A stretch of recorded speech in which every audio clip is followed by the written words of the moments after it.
Parece ser que el 1% de la población de nuestro país padece intolerancia al gluten. Hablamos hoy de la celiaquía con el asesor médico de los laboratorios CINFA, Eduardo González Orzano. CINFA les ofrece esta sección. Un 1% podría estar afectado por esta intolerancia, pero parece ser que también es cierto que hay muchos casos que no están realmente detectados. Eduardo González, ¿qué tal estás? Bienvenido, buenas tardes. Hola, buenas tardes. Gracias por acompañarnos. Bueno, es un dato no muy elevado, pero es verdad que creo que cada vez se escucha más, ¿no? La intolerancia, se habla más de la intolerancia al gluten, más personas que tienen que comprar una comida específica debido a esta intolerancia, que genera ¿qué tipo de problemas en nuestra salud? Bueno, pues efectivamente cada vez se habla más, incluso hay, digamos, falsos mitos, sobre todo en personas con mucho carácter mediático, deportistas o actores, donde parece que un beneficio de una alimentación sin gluten les ayuda a estar mejor o a rendir más. Sí. Realmente la gran totalidad o la gran parte de la población tolera el gluten, hay un pequeño porcentaje que no, hablamos de lo que comentabas, un 1% sí que está infradiagnosticada.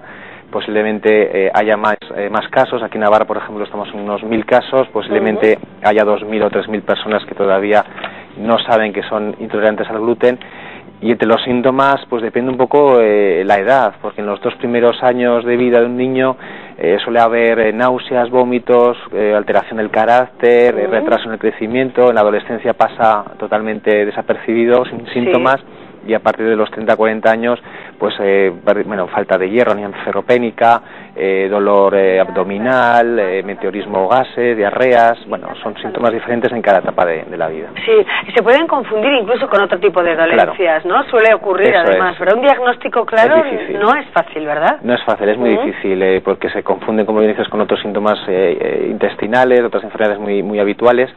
Y sí que es importante ese despistaje diferencial con otras enfermedades similares, e incluso hay enfermedades asociadas que hay un mayor riesgo, ¿no? Personas con algunas alteraciones o con enfermedades autoinmunes, artritis, lupus, enfermedades del tiroides, incluso síndrome de Down.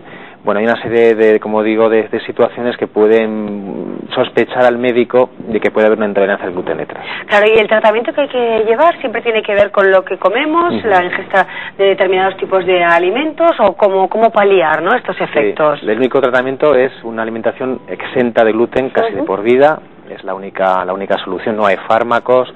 Y por lo tanto hay que cuidar mucho este extremo, no solamente no comer alimentos que contengan gluten, sino también fijarnos en el etiquetado de esos alimentos, efectivamente que no contengan gluten o derivados, o en el etiquetado de medicamentos que a veces pueden llevar gluten. Claro. Hay que fijarse en esas cosas. En ese aspecto CINFA sí que tenemos esos medicamentos no contienen gluten, están exentos. Y además, otro tipo de situaciones, de consejos a la hora de cocinar. Sí, mantener la higiene, ¿no? Insistís en ello. ¿Y por qué exactamente?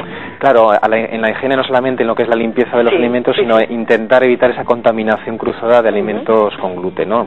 Ahí intentamos siempre aconsejar, y eso los celíacos, que realmente son quizá muy concienciados, lo saben, ¿no? Pues los alimentos que contengan gluten deben ser almacenados en un sitio diferente a los alimentos que no contengan, y a la hora de cocinar igual, encimeras, mesas, utensilios, todo que sea diferente a la hora de cocinar unos alimentos u otros. Lo ideal sería que toda la familia comiera lo mismo, ¿no?, para evitar estas contaminaciones, pero a veces es difícil. Bueno, nos ponemos en situación de un viaje, por ejemplo, se puede viajar, pero no hay que incurrir en riesgos, para evitar males mayores, ¿no? ¿Qué recomendarías en ese sentido? A la hora de hacer un viaje no podemos quizás estar tan pendientes de nuestra alimentación. Claro.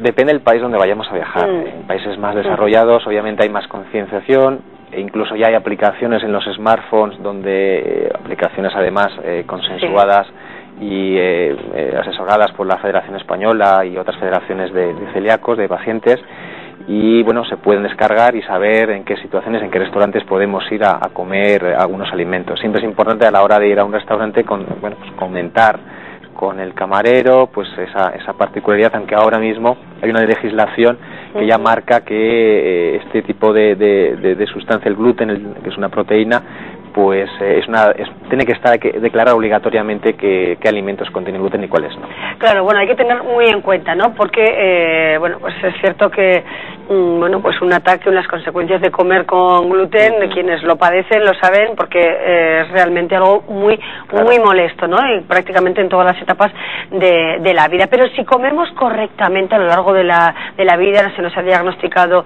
esta intolerancia a una determinada edad, quizá dentro de unos cuantos años habremos reforzado nuestro intestino, estaremos mejor y podremos comer con normalidad, ¿o eso es imposible? Es difícil esa respuesta, porque sí se sabe que en personas con intolerancia al gluten y que obviamente produce una serie de problemas en nuestro intestino, el dejar de comer gluten en ese tipo de personas favorece esa regeneración, digamos, intestinal en prácticamente 6 meses, bueno, en 2-3 semanas ya no empieza a remitir los síntomas, y a los 6 meses prácticamente esas vellosidades intestinales, esa parte de la pared intestinal está digamos, regenerada, ¿no? Pero es difícil, digamos, si una vez introducimos el gluten, que bueno, pues realmente podemos tener otra vez esos problemas. Claro, se está investigando mucho la celiaquía, es una dolencia en la que se está trabajando, bueno, trata de buscar más fármacos al menos que alivien esta intolerancia, ¿o cómo está la situación? Sí, se está investigando cada vez más, es una enfermedad que tiene una predisposición genética, se están investigando otros tratamientos que no dependan tanto de esa alimentación, porque sí es verdad, y los celíacos lo saben, que aunque existen alimentos sin gluten, todavía el sabor no está conseguido del todo, es una de las pegas que siempre ponen los celíacos, y es cierto, ¿no? Pero bueno, es importante siempre en estos casos el consejo de un experto nutricionista, y como digo, se está investigando para tener otras alternativas que no solo sea la alimentación simple. Claro, bueno, totalmente, el autodiagnóstico, eso sí que se rechaza absolutamente, ¿no? Claro. Porque podemos confundirnos y luego empeorar quizá nuestro estado de salud. Sí, efectivamente, y además en personas predispuestas genéticamente, algunos tipos de alergias que podemos evitar, después por, evitar algunos alimentos podemos generar esa alergia, y además podemos provocar desequilibrios nutricionales, que la persona no coma bien o no coma equilibrada y variadamente. Entonces siempre hay que evitar el autodiagnóstico, y si tenemos sospechas o somos personas de riesgo, en ese caso, bueno, pues consultar con el médico, y si el médico lo considera nos hará una prueba de despistaje o un cribado para ver si somos o no celíacos. Perfecto, pues ahí tenemos ese dato de más del 1% de la población que padece esta intolerancia. Hablamos hoy de la celiaquía con el asesor médico de los laboratorios CINFA, Eduardo González Orzano. Gracias, Eduardo, por acompañarnos. Gracias. Espero que nos veamos pronto. Muchas gracias aquí en nuestro espacio de salud, y seguimos. CINFA les ha ofrecido esta sección.